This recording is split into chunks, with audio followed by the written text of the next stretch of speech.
press the bell icon on the YouTube app and never miss another update.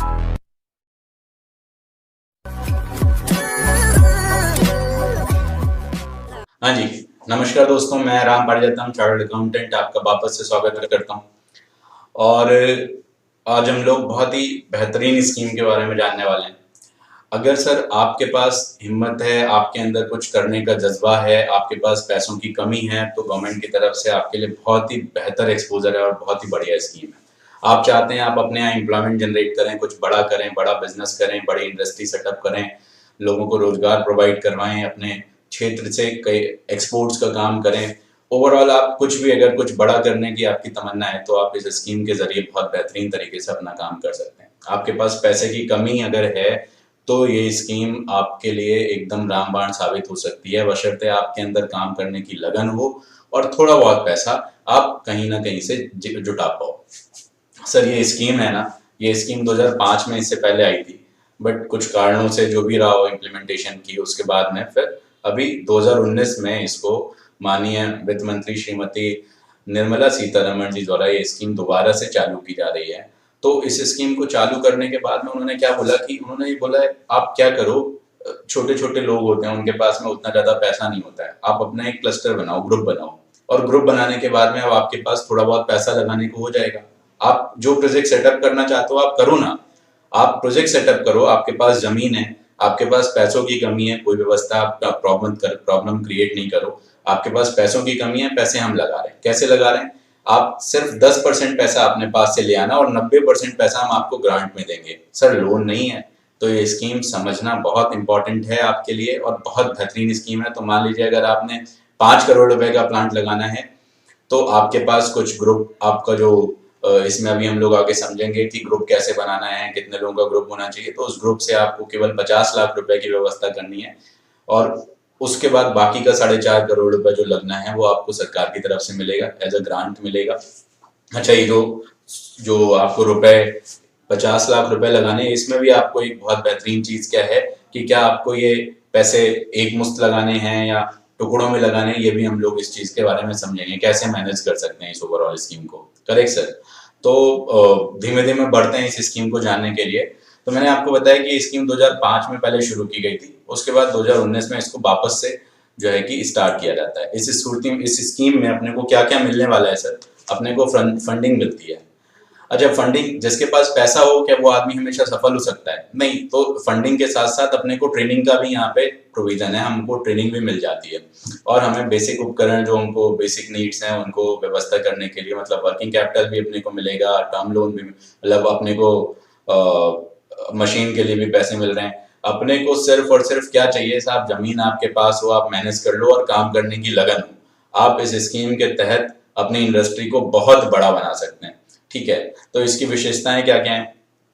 इस पूर्ति योजना के माध्यम से पारंपरिक ढंग से काम कर रहे लोग, जो ट्रेडिशनल काम कर रहे हैं, उनका जो है कि डेवलपमेंट किया जाना है। जिससे क्या होगा कि वहां पे स्टेबिलिटी आ जाएगी। ठीक है, जो उनके कारीगर हैं उनको उपकरण, उनको मशीन डेवलप करवाना है, ताकि मशीन प्रोवाइड करवाना है जिससे कि वहां पे प्रोडक्शन जो है वो बेहतर हो जाए, है ना। रोजगार में डेवलपमेंट कराना, जब आप इंडस्ट्री सेटअप करोगे तो वहां पे रोजगार भी नो डाउट आप डेवलप करोगे। एक अकेला आदमी तो कुछ नहीं कर सकता ना, तो लोकल लेवल पे आपके एकदम ग्राउंड लेवल पे आपको रोजगार डेवलप करवाने के लिए, और इसमें सर 10 करोड़ रुपए तक की स्कीम्स हैं और आपको ट्रेनिंग वगैरह भी प्रोवाइड कराई जाएगी। ठीक है, इस स्कीम को कौन चला रहा है? इस स्कीम को चलाने के लिए अपना जो एमएसएमई मिनिस्ट्री है उसके माध्यम से स्कीम चालू हो रही है। इसकी एक वेबसाइट है जिस वेबसाइट के माध्यम से भी काम होता है, बट मेरा जो पुराना एक्सपीरियंस रहा है, मैनुअल प्रोसेस ज्यादा सक्सेसफुल है इस स्कीम में, तो आप मैनुअल प्रोसेस के माध्यम से काम करा सकते हैं। इस स्कीम में आपको जो बेनिफिशियरीज हैं वो कौन कौन है? तो भाई कारीगर लोग जो होंगे, जिनको नॉर्मली हम लोग आर्टिशंस बोलते हैं। आर्टिशंस का मतलब जो लोग हाथ से काम करते हैं, करेक्ट, तो वो लोग हैं। फिर कोई भी प्राइवेट क्लस्टर है उसको भी यहाँ पे कवर्ड है। अच्छा, मान लीजिए कोई पंचायती राज संस्थान है, मान लीजिए आपकी ग्राम सभा है, ग्राम सभा में आपका प्रधान होता है। प्रधान तो बहुत इंपॉर्टेंट चीज है। प्रधान चाहता है, अगर आप बोलेंगे तो हम प्रधानों के लिए जो आर्टिकल 73 के अमेंडमेंट है उसके ऊपर में वीडियो बना लेंगे। बहुत इंपॉर्टेंट अमेंडमेंट है जिसमें प्रधान को अपने अधिकार वगैरह पता होते हैं। तो अगर प्रधान चाहे वो अपने क्षेत्र में होने वाले उत्पादन को स्टोरेज प्रोवाइड कर दे, तो साहब उसको अपनी प्रधान निधि से पैसा नहीं खर्च करना है, उसको यहाँ पे पैसा मिल जाएगा। ठीक है, जो एनजीओज हैं, एनजीओज अगर लोकल लेवल पे काम करना चाहें तो वहाँ पे उनको कवरेज है। कोई जो है कि अर्ध सरकारी संस्थान है, कोई कॉर्पोरेट CSR फंड्स के माध्यम से कोई कंपनी अगर रन कर रहा है तो उनको भी हम सपोर्ट करवा देते हैं इस स्कीम में। उद्यम संघ हैं, कोई स्वयं सहायता समूह है, सहकारी संघ हैं, शिल्पकार हैं, कोऑपरेटिव सोसाइटीज की बात हो रही है। ठीक है, तो इस तरीके से जो कच्चे माल के डेवलपर्स हैं, मशीन निर्माता हैं, उनको भी इसमें सहायता है। और FPO, इम्पॉर्टेंट चीज क्या है? FPO अपने मेजर चीज यहाँ पे एक अपने को ध्यान देनी चाहिए। अगर कोऑपरेटिव सोसाइटी है, अगर FPO है, और अगर मान लीजिए कोई ग्राम सभा है, तो ये उन लोगों के लिए ये स्कीम जो है ये बहुत बेहतरीन स्कीम है सर, अल्टीमेट स्कीम जिसको बोलते हैं। एग्जीक्यूशन कैसे करना है इसको, तो इसके एग्जीक्यूशन समझने के लिए अपने को कुछ एक टर्म्स यूज करने हैं। हम पहले उनको समझने की कोशिश करते हैं, समझ लेंगे। अगर आपको नहीं समझ में आएंगे तो आप मेरे से बात कर सकते हो व्हाट्सएप के ऊपर, आप मेरे को कमेंट सेक्शन में पूछ सकते हो कि ऐसा कैसे होता है, क्या है ये। तो इसमें उन्होंने क्या किया, मिनिस्ट्री ऑफ MSME ने सबसे पहले एक किसको बनाया, जो इसका MSME का सेक्रेटरी है उनकी चेयरमैनशिप में एक कमेटी बनाई। उस स्कीम को हम लोग बोलते हैं स्कीम स्टीयरिंग कमेटी। ठीक है, तो इस स्कीम के अंदर जो भी ऑल ओवर इंडिया जो भी स्कीम्स पास होंगी उसको पास करने का जो अधिकार है वो किसको दिया गया? SSC को। सेंट्रलाइज जगह से सारा पास हो जाता है। अच्छा, इसके बाद में फिर स्टेट्स के अंदर उन्होंने क्या बनाया? नोडल एजेंसीज बनाई, है ना। नोडल एजेंसीज का काम क्या है कि वो इस स्कीम को अपने स्टेट लेवल पे इम्प्लीमेंट करवाने में मदद करेंगी। ठीक है, तो नोडल एजेंसीज कौन कौन सी हैं? 2 प्राइमरी नोडल एजेंसी थी 2005 में, उसके बाद में अमेंडमेंट के बाद में फिर और, तो एक KVIC है और एक कोयर बोर्ड है। आप ध्यान रखिएगा कि हम इस स्कीम में KVIC क्योंकि ज्यादा अच्छे से काम कर रही है तो हम, और हमारा एक्सपीरियंस KVIC के साथ में ज्यादा बेहतर है, तो हम KVIC को ज्यादा बेहतर तरीके से आपको बता पाएंगे। ठीक है सर, तो KVIC है, कोयर बोर्ड है। फिर बाद में पता चला कि ये दो लोगों से स्कीम का संचालन बहुत अच्छा नहीं हो सकता, तो बाद में उन्होंने कुछ और नोडल एजेंसीज को अपॉइंट कर दिया। ठीक है, अच्छा, नोडल एजेंसी जो होती है वो करती क्या है? वो आपके प्रोजेक्ट्स के अप्रेजल करवाती है। जो टेक्निकल एजेंसीज हैं, आगे अभी हम पढ़ेंगे कि टेक्निकल एजेंसी कौन होती है और प्रोसेस क्या होता है। एकदम घबराने की बात नहीं है, सब बहुत अच्छे से आपको समझ में आएगा। ठीक है, तो नोडल एजेंसी क्या होती है? नोडल एजेंसी का इम्पैनलमेंट जो है कि स्टीयरिंग कमेटी के पास में होता है। स्टीयरिंग कमेटी नोडल एजेंसी के माध्यम से उसके नीचे टेक्निकल एजेंसीज होती हैं, उनसे प्रोजेक्ट जो हम लोग डालने वाले हैं उनका अप्रेजल करवाती है। ठीक है, तो और साथ में आगे का जो फंड मूवमेंट का काम है वो भी नोडल एजेंसी के माध्यम से हो जाता है। तो नोडल एजेंसीज मैंने आपको बताई, एक तो KVIC है, एक कोयर बोर्ड है। इसके अलावा और अपने पास में ये लिस्ट ऑफ नोडल एजेंसीज है, जैसे इंडियन इंस्टीट्यूट ऑफ एंटरप्रेन्योरशिप, और आपका ये foundation of the MSME cluster, central tool room, इस तरीके की बहुत नोडल एजेंसीज हैं। अगर आप चाहेंगे तो ये जो PPT मैंने आपके लिए बनाई है ये मैं आपको शेयर कर दूंगा। ठीक है, अच्छा, इसको समझते हैं। एक और चीज यहाँ पे, ओके,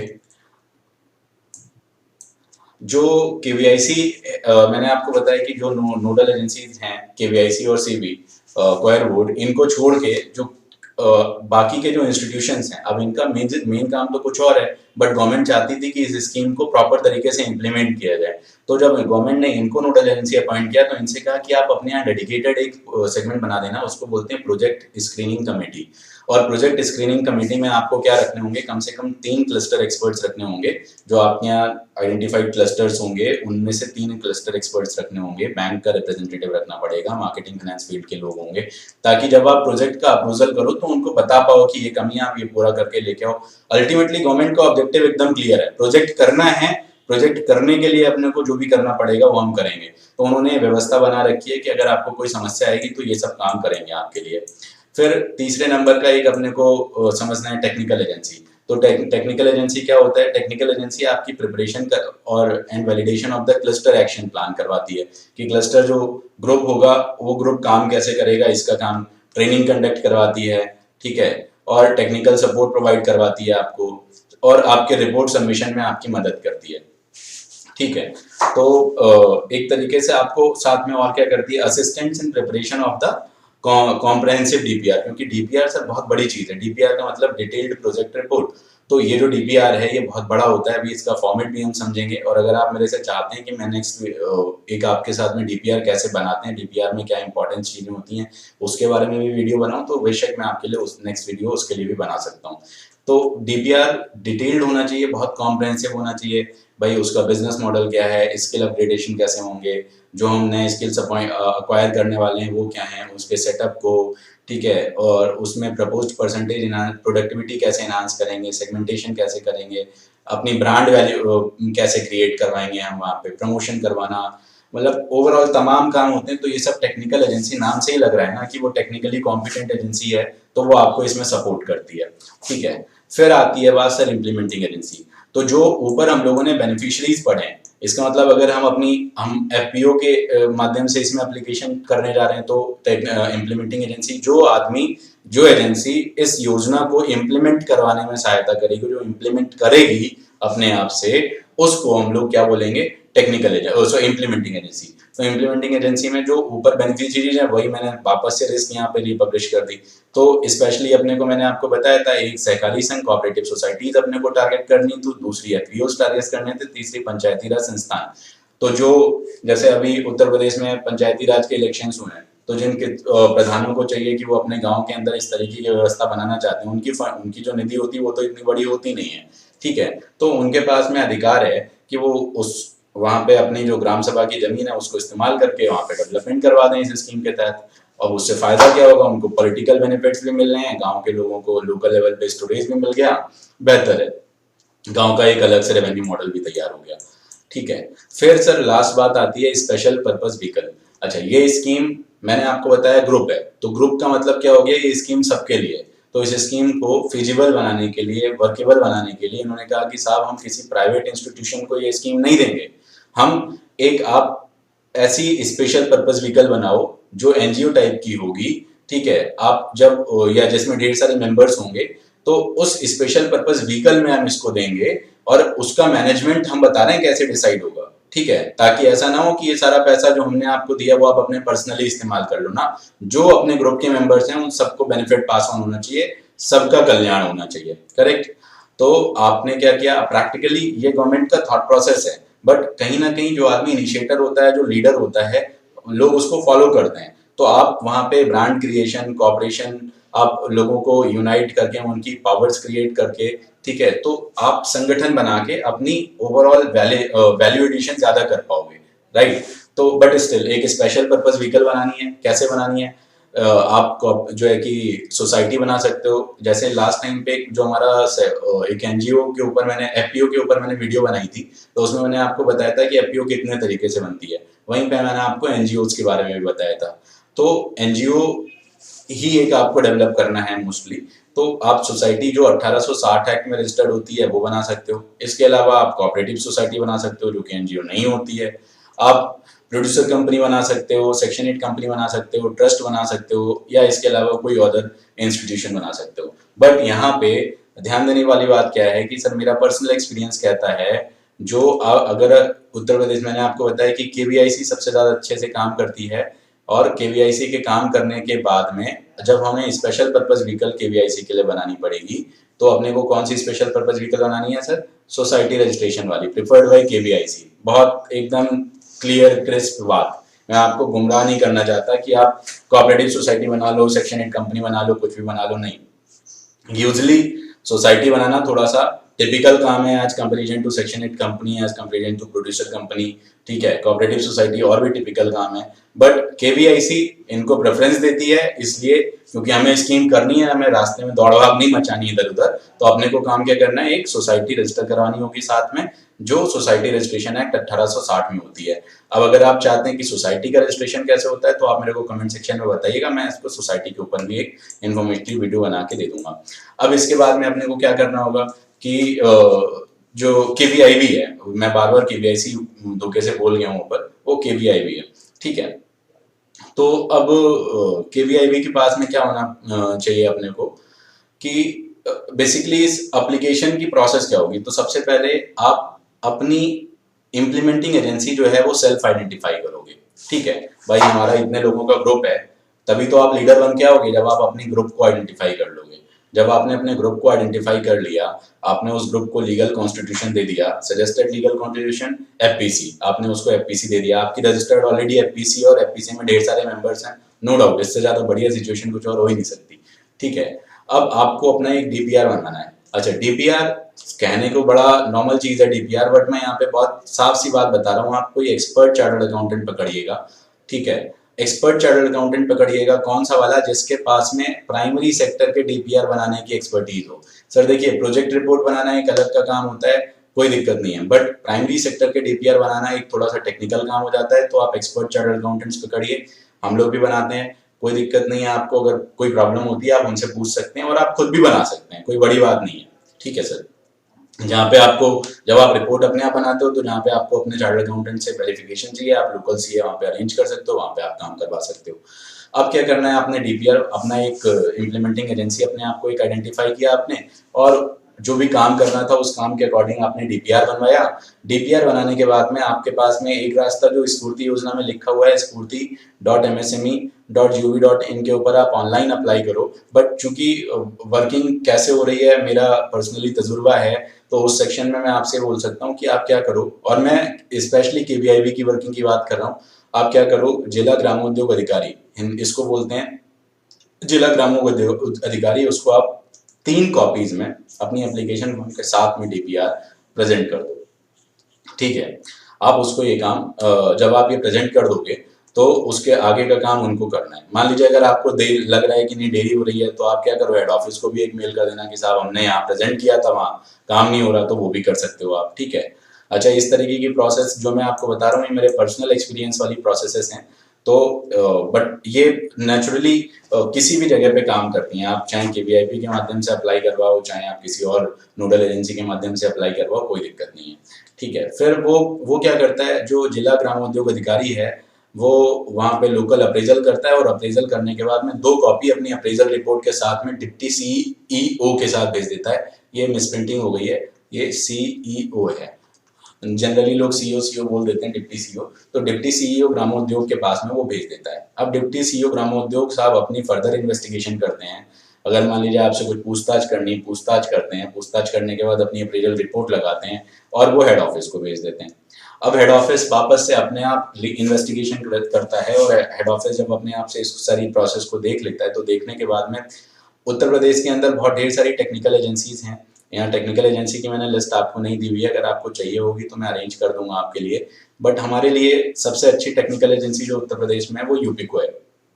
तो केवीआईबी जो है, केवीआईबी का जो हेड ऑफिस है वो यूपीको को भेज देगा। यूपीको को भेजने के बाद में क्या होगा, यूपीको नेसेसरी अगर कोई इंप्रूवमेंट करनी है, अप्रेजल करवानी है, ठीक है, तो अब उसको अपने आप जो भी करना है उसको करने के बाद में वो टेक्निकल एजेंसी को फॉरवर्ड कर देती है। टेक्निकल एजेंसी को किसके लिए, कहती है आप सब अप्रेजल करो, इम्प्रूवमेंट करो, जो भी आपको लगता है कि इसको प्रोजेक्ट को एग्जीक्यूट करवाने में चीजें आवश्यक हैं, आप वो सब करवा लो। आप अप्रेजल करने के बाद में अपनी रिपोर्ट बना लेना। ठीक है, रिपोर्ट बनाने के बाद में फिर यूपीको से बोला जाता है कि आप साहब इसको प्रेजेंट करोगे किसको, स्टेट लेवल कमेटी के पास में।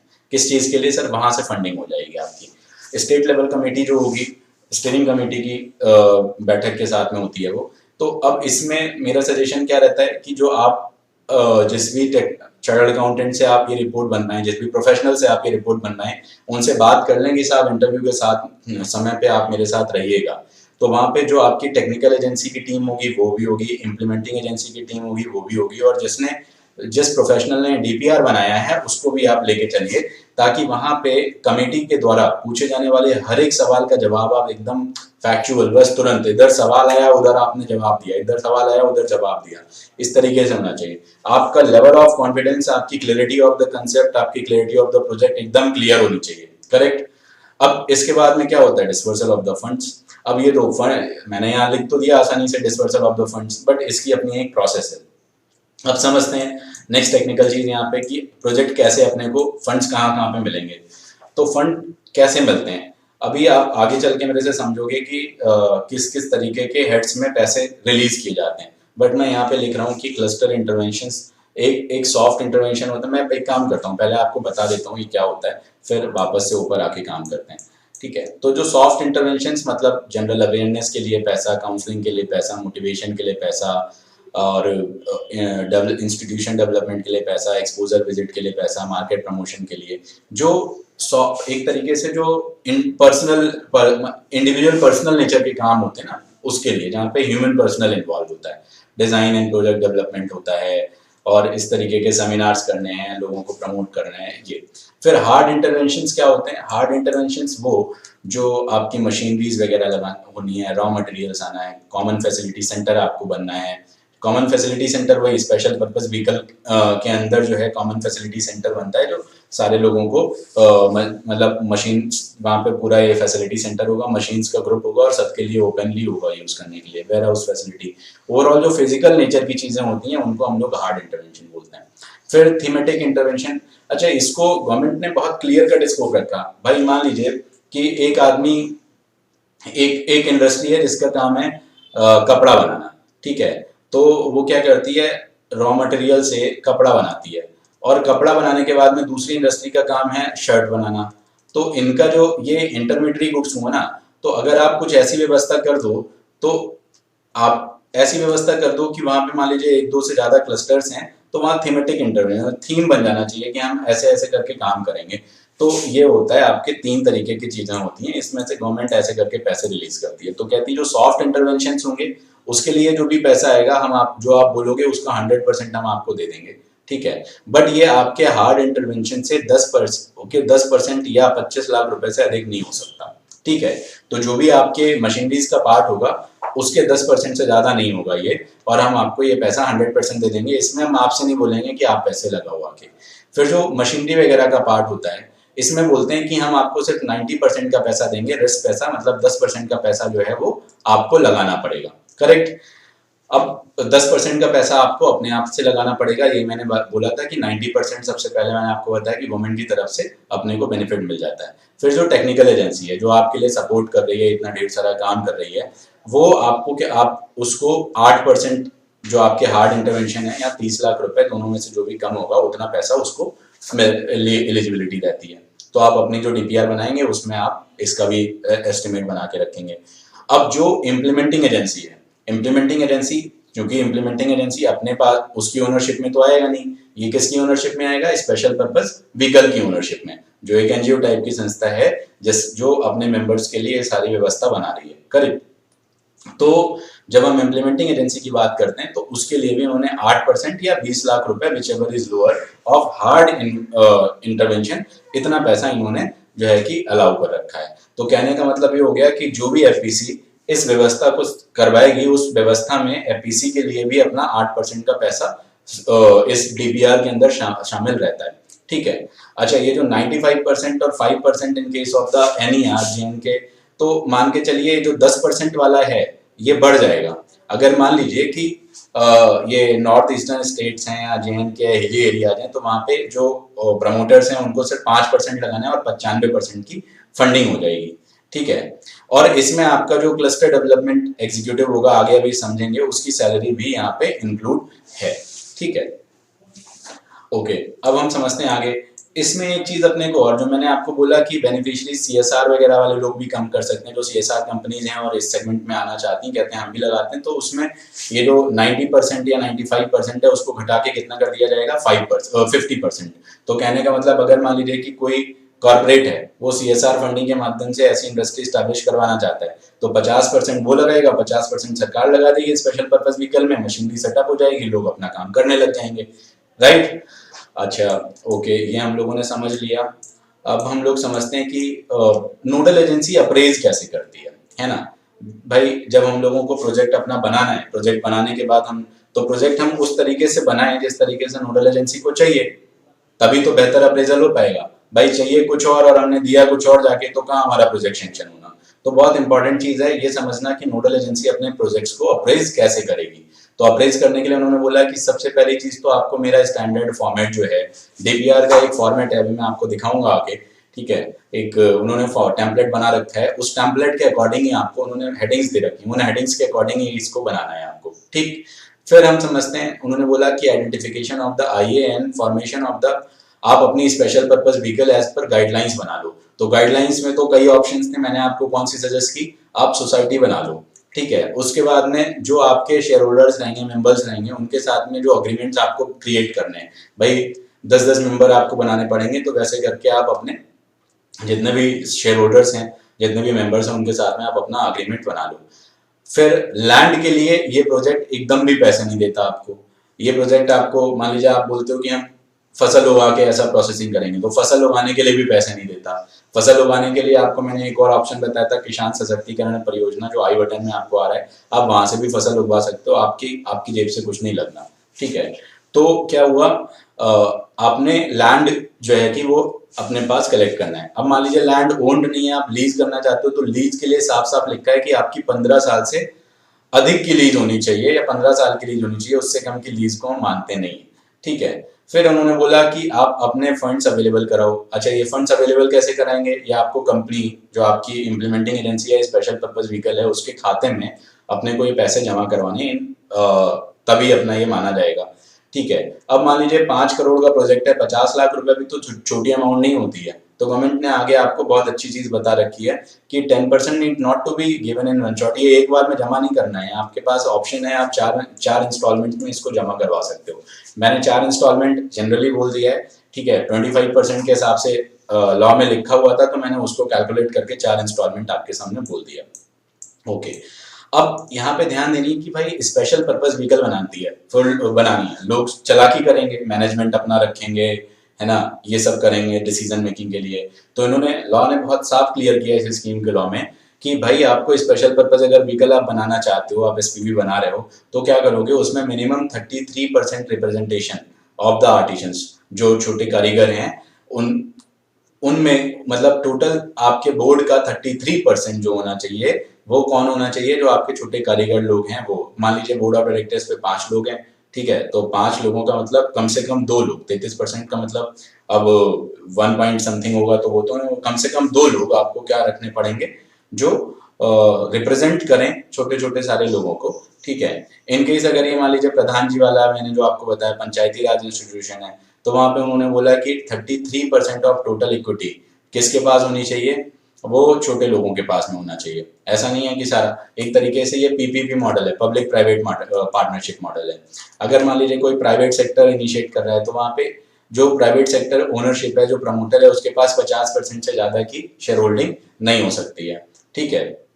फिर जो इम्प्लीमेंटिंग एजेंसी है, स्पेशल पर्पस व्हीकल है, उसको जो 10% 5% डिपॉजिट करना है, वो एक फेज्ड मैनर में, मिनिमम 25%। यही मैंने आपको ऊपर बताया था अभी कि भाई आपके पास 4 इंस्टॉलमेंट हैं, ठीक है, आप उनमें जमा कर दो।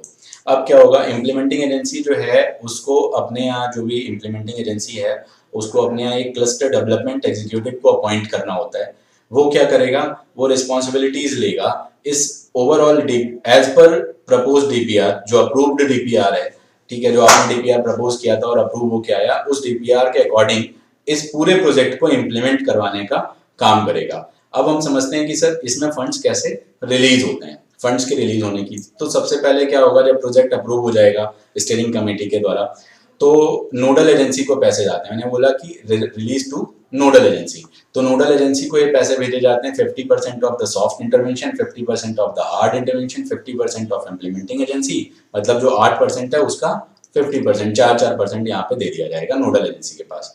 अब नोडल एजेंसी क्या करेगी, नेक्स्ट टाइम पे उसको ये on production of the utilization certificate and actual utilization of 2/3 of the release fund remaining release कर दिया जाएगा। मतलब आप नोडल एजेंसी के पास में पैसा 50% जमा है, अब इनसे कहा जाएगा कि आप आगे काम करवाओ, तो अब इनको आगे का पैसा कब मिलेगा, सारा पैसा इनके पास नहीं डाला कि पता चले दबा के बैठ जाए, ठीक है, इसलिए 50% पैसा दिया इनसे। वो अब ये आपके ऊपर प्रेशर डालेंगे जो इम्प्लीमेंटिंग एजेंसी, काम करो काम करो काम करो, तो ये बोलते हैं कि आप अपने यूटिलाइजेशन सर्टिफिकेट मेरे को, और जब आप, जो मैंने आपको 50% पैसा दिया उसका 2/3 हिस्सा, मतलब जब आप काम कर चुके होगे 2/3 हिस्सा आपको खर्च कर चुके होगे, तब हम आपको रेस्ट 50% और दे देंगे, ताकि आपका काम रुके ना। मतलब 1/3 का जब आपके पास में पैसा बचे रहेगा, ठीक है, मान लीजिए 10 रुपए आपको दिया गया था, तो जब आपके पास 3 रुपए लगभग बच जाएगा, 6 रुपए 7 रुपए आप खर्चा कर चुके होगे, और अभी ड्यूरिंग 3 रुपए जो बचा है वो आप खर्च कर रहे होगे, तब हम आपको सेकेंड फेज ऑफ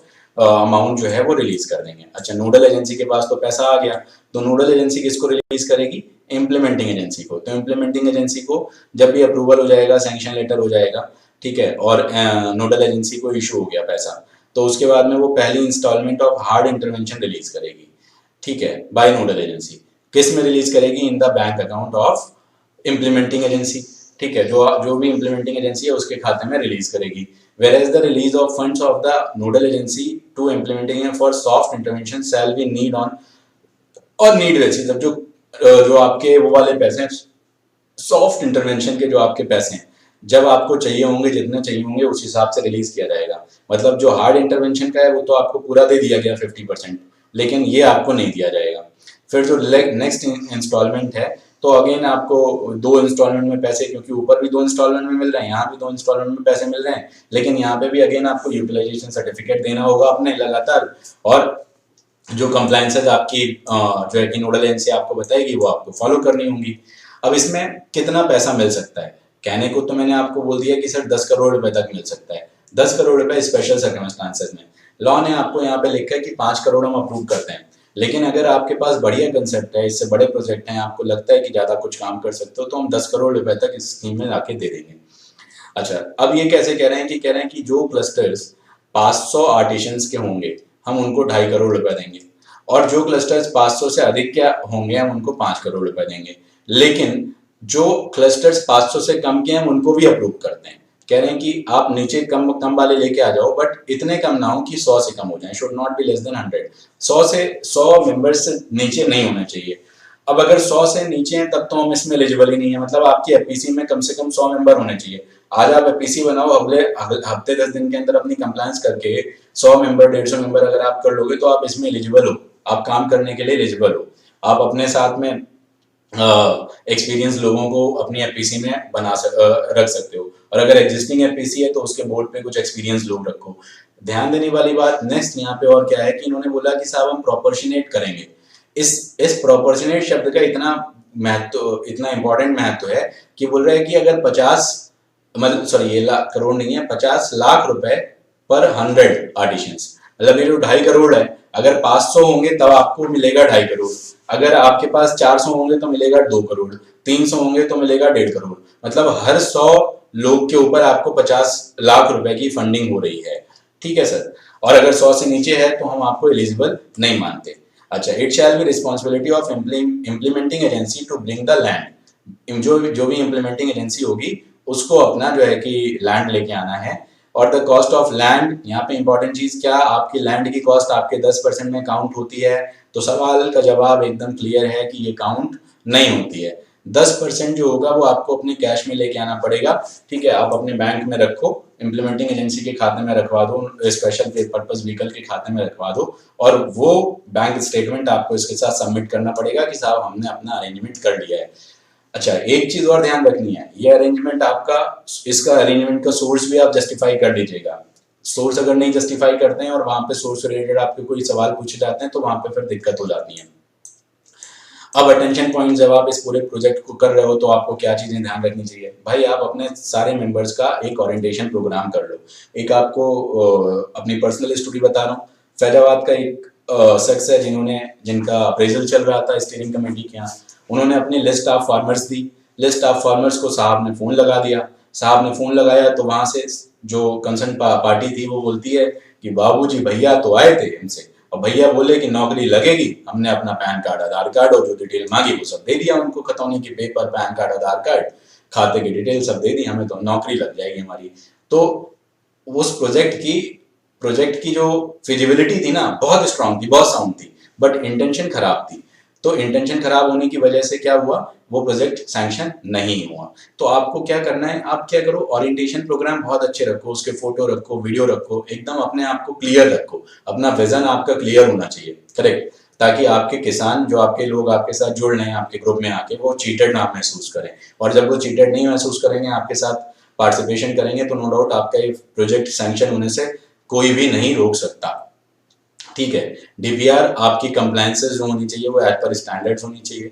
फिर मैंने आपको सपोर्टिंग एविडेंसेस, आप जैसे फंडिंग की व्यवस्था करने के लिए, अपनी फिजिबिलिटी, अपनी जो ओनर्स हैं उनकी फाइनेंशियल फिजिबिलिटी के लिए खुद के आईटीआर वगैरह मैनेज करने, तो नेक्स्ट टाइम पे आप अगर मेरे से बोलेंगे कि डीपीआर बनाते टाइम पे कौन कौन से पेपर्स लगते हैं, तो नो डाउट मैं उसके लिए भी आपके लिए एक वीडियो फ्रेम करूंगा, अगर आप मेरे से पूछते हैं तो, ठीक है। और आपकी जो प्रोजेक्शन होने चाहिए, जो डीपीआर होना चाहिए, वो बहुत क्रिस्प एंड क्लियर होना चाहिए। डीपीआर के ऊपर आप टैगिंग करवा सकते हो कि साहब आपसे पूछा गया कि ये चीज़ कहाँ, बस आपने कहा साहब ये चीज़ यहाँ, ये चीज़ यहाँ। तो अब उससे क्या होगा कि बहुत फेयर प्रेजेंटेशन होने से एम्बिग्यूटीज जो सैंक्शनिंग अथॉरिटीज हैं उनके मन में प्रॉब्लम्स नहीं आ रही हैं, ठीक है। आप जितना उनको सिंप्लीफाई करते जा रहे हैं, जितना अपना विजन उनको क्लियर करते जा रहे हैं, बहुत बढ़िया काम हो रहा है।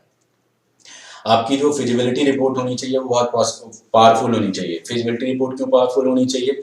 ताकि आपकी जो ओवरऑल स्कीम है, ठीक है, ऐसा ना हो कि पैसा गवर्नमेंट का डूब जाए। जैसे आप अपना पैसा लगाने की बात कर रहे हो सकता है आपकी इंटेंशन गवर्नमेंट का अपना 10% लगा के सरकार का 90% मारने की हो। तो गवर्नमेंट ये चाहती है कि साहब आप अपने 10% की चिंता भले ही ना करो, हम अपने 90% की चिंता करते हैं, प्रोजेक्ट चलना चाहिए। हमारे स्टेक होल्डर्स बेनिफिशियरीज जो हैं वो छोटे लोग हैं, और हमको लोगों के लिए एम्प्लॉयमेंट जनरेट करना है, तो हम आपकी फिजिबिलिटी बहुत टाइटली चेक करने वाले हैं।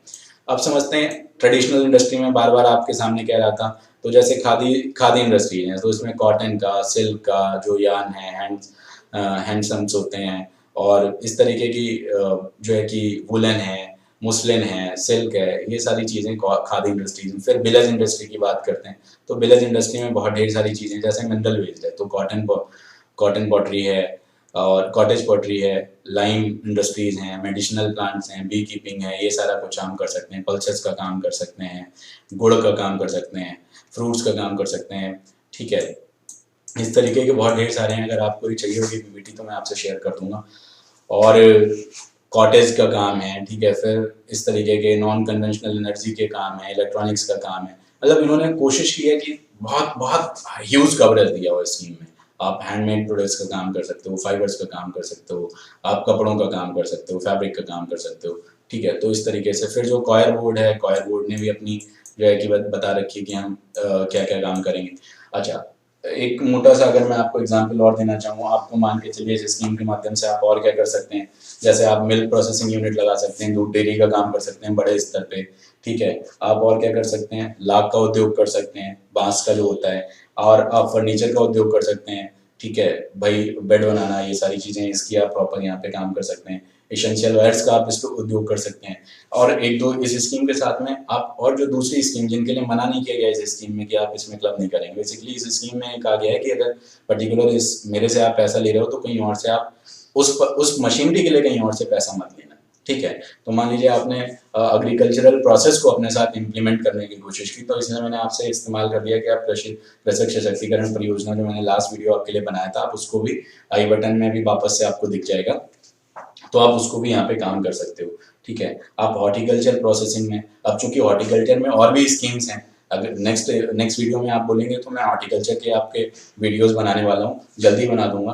तो मान लीजिए आपने हॉर्टिकल्चर डिपार्टमेंट की जो उनकी स्कीम्स हैं उनको भी फायदा ले लिया, और वही चीज़ यहाँ पे भी नहीं, तो एक मशीन के लिए एक ही बार आपको बेनिफिट मिलेगा। तो आप अपनी हॉर्टिकल्चर की, भाई मुरादाबाद है, मुरादाबाद में आप पीतल का डेवलपमेंट के लिए काम कर सकते हो, अलीगढ़ है, अलीगढ़ के अंदर आप तालों के लेके काम कर सकते हो, कोई बलिया है, बलिया में साहब बिंदियों का बहुत बड़ा कारोबार है, आप बिंदु फैजाबाद है, चूड़ियों का बहुत बड़ा, आगरा शायद आगरा में पेठे का बहुत बड़ा कारोबार है। तो इस तरीके से आप अपने वहाँ लोकल लेवल पे इस तरीके बहुत ढेर सारे काम कर सकते हैं, ठीक है।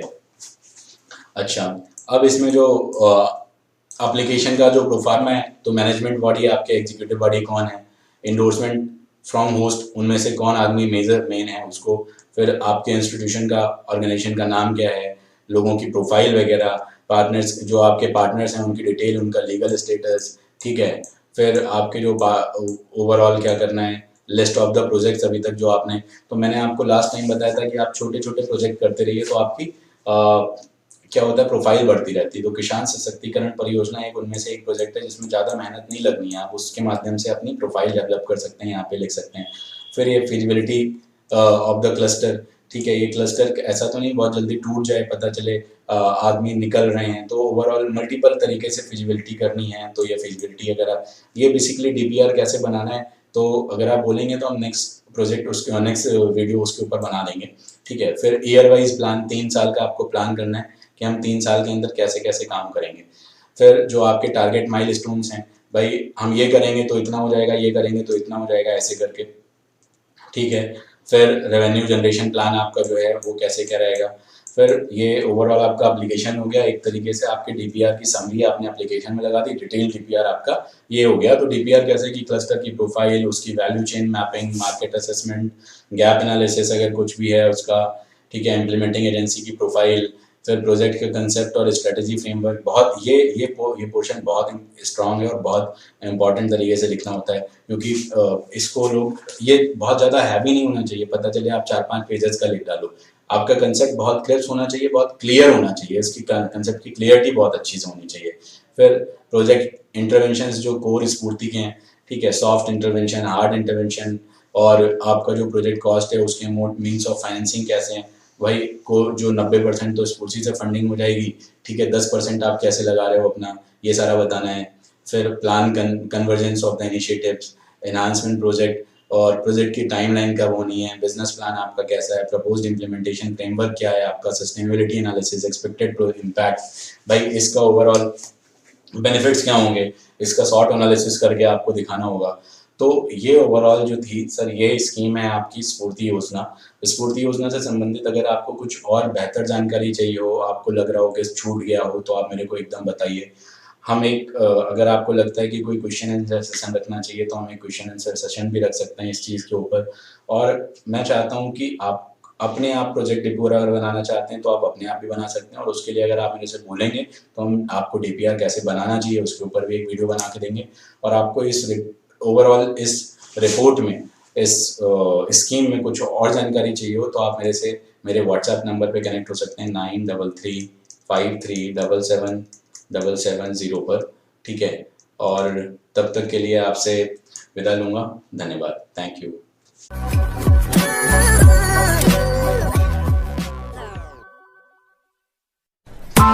Press the bell icon on the YouTube app and never miss another update.